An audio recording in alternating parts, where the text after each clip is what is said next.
नमस्कार, स्वागत आहे तुमचं माझ्या यूट्यूब चॅनलमध्ये, ज्याचं नाव आहे स्वामी भक्ती मराठी. अक्षय तृतीया येण्याआधी आपल्या घराच्या बाहेर या काही वस्तू आपल्याला काढायच्या आहेत. या खूप अशुभ वस्तू असतात आणि यातील एक जरी वस्तू घरामध्ये असेल तर यामुळे घरामध्ये नकारात्मक ऊर्जा वाढते आणि या नकारात्मक ऊर्जेमुळे आपण जी काही सेवा करतो, जे काही कष्ट करतो, तर त्याचे फळ आपल्याला मिळत नाही. आणि त्यामुळेच अक्षय तृतीया येण्याआधीच आपल्याला या काही वस्तू आपल्या घराच्या बाहेर काढायच्या आहेत. तर त्या कोणत्या वस्तू आहेत ज्या आपल्याला घराबाहेर काढायच्या आहेत, तर हेच आपण या व्हिडिओमध्ये बघणार आहोत. तर व्हिडिओ स्किप न करता संपूर्ण बघा आणि जे कोणी नवीन असेल या चॅनलवरती तर सबस्क्राईब करा. तर बघा, आपण कधी कधी म्हणतो की खूप कष्ट आपण करतो पण तरीही प्रगती होत नाही. कर्जाचा डोंगर हा वाढतच असतो. कर्ज फेडण्यासाठी काही मार्ग सापडत नाही. आपण जे कष्ट करतो त्यासोबतच नशिबाची साथ मिळण्यासाठी आपल्याला काही गोष्टी, काही नियम हे पाळलेच पाहिजे. प्रत्येक वस्तूत काही सकारात्मकता असते तर काही नकारात्मक ऊर्जा ही असते आणि आपलं घर सर्व वस्तूंनी भरलेलं असतं. आपण घरामध्ये अनेक वस्तू आणत असतो. आपण कधी विचार करत नाही की या वस्तूंने आपल्याला फायदे होणार की तोटे होणार आहे, याचा विचार करतच नाही आणि त्यामुळेच आपल्याला अनेक गोष्टींना सामोरे जावे लागते. अनेक अडचणी आपल्या आयुष्यामध्ये येत असतात. त्यामुळे कोणतीही वस्तू घरामध्ये घेऊन येत असताना यामुळे आपल्याला फायदा होणार आहे की नाही याचा विचार करूनच त्या वस्तू घरामध्ये आणाव्यात. तर बघा, अक्षय तृतीया हा 3.5 मुहूर्तांपैकी एक शुभ मुहूर्त मानला जातो आणि या शुभ दिवशी आपण जे काही काम करतो ते अक्षय काळ आपल्यासोबत असते.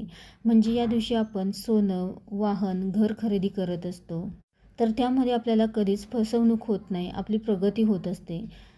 त्यामुळे अक्षय तृतीया येण्याआधी या वस्तू आपल्याला आपल्या घराबाहेर काढायच्या आहेत. नाहीतर माता लक्ष्मीचा कोप होतो आणि माता लक्ष्मी नाराज होते. त्यामुळे या अशा काही वस्तू आहेत की ज्या घरामध्ये असतील आपल्या, तर त्या आपल्याला अक्षय तृतीयाच्या आधी बाहेर काढायच्या आहेत. अक्षय तृतीयाच्या दिवशी आपण पितरांची तर सेवा करतोच, पण त्याबरोबरच माता लक्ष्मी, भगवान विष्णू तर यांची देखील आपण या दिवशी सेवा करत असतो. अक्षय तृतीया हा दिवस खूप महत्त्वाचा दिवस आहे आणि अतिशय शुभ असा दिवस आहे. या दिवशी आपण ज्या काही सेवा करतो, जी काही पूजा करत असतो, तर त्यामध्ये आपल्याकडून काही चूक होऊ नये, त्या पूजेचं आपल्याला संपूर्ण फळ मिळावं. त्यामुळे अक्षय तृतीया येण्याआधी या वस्तू जर आपल्या घरामध्ये असतील तर आवर्जून ते आपल्याला घराच्या बाहेर काढायच्या आहेत. तर पहिलं येतं ते म्हणजेच तुटलेला झाडू. तर झाडू हा माता लक्ष्मीचं प्रतीक आहे आणि त्यामुळे तुटलेला झाडू जर घरामध्ये असेल तर तो आपल्याला बाहेर काढायचा आहे. तर याने पितरांचा, देवी देवतांचा आशीर्वाद आपल्याला मिळत नाही. त्यानंतर वापरात नसलेले चप्पल किंवा शूज असतील तर ते देखील आपल्याला घराच्या बाहेर काढायचे आहे. किंवा तुटलेल्या चपला असतील, शूज असतील तर त्या देखील आपल्याला घराच्या बाहेर काढायच्या आहे. तर यामुळे दारिद्र्य आपल्या घरामध्ये येतं. त्यामुळे जुने ज्या काही चप्पल असतील, शूज असतील तर ते घरामध्ये ठेवू नका. अक्षय तृतीया येण्याआधीच आपण ते घराच्या बाहेर काढायचे आहेत. तर याने माता लक्ष्मी नाराज होते आणि इडापिडा घरामध्ये येते.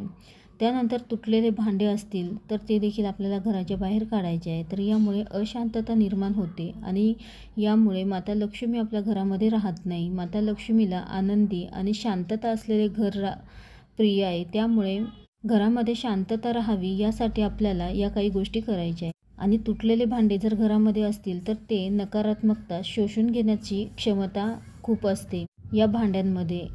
त्यामुळे आपल्याला हे भांडे घराबाहेर काढायचे आहे. अगदी चीर गेलेले जरी असतील तरी देखील आपल्याला काढायचे आहेत.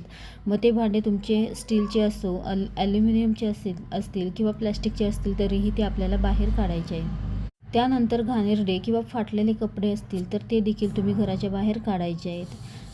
किंवा जे कपडे तुम्ही वापरत नसाल तर ते देखील आपल्याला घराच्या बाहेर काढायचे आहेत. त्यानंतर येतं म्हणजे सुकलेलं झाड. तर याने वास्तुदोष निर्माण होते.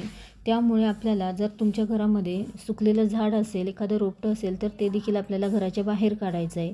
त्यासोबतच झाडाची पिवळी पाने झाले असतील तर ते देखील झाडाचे पिवळी पाने देखील आपल्याला काढून टाकायचे आहे.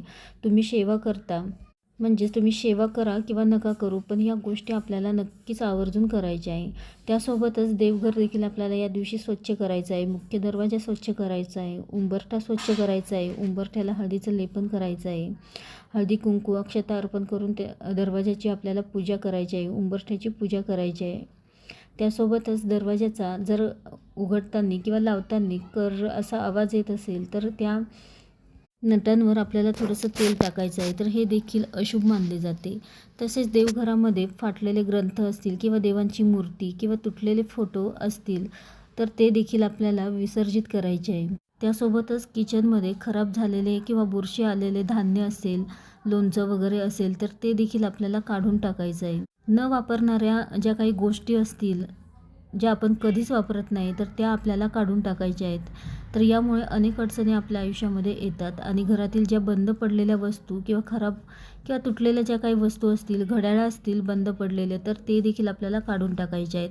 इलेक्ट्रिक ज्या वस्तू तुम्ही वापरत नाही, ज्या बंद पडलेल्या आहेत, तर त्या देखील आपल्याला घराच्या बाहेर काढायच्या आहेत.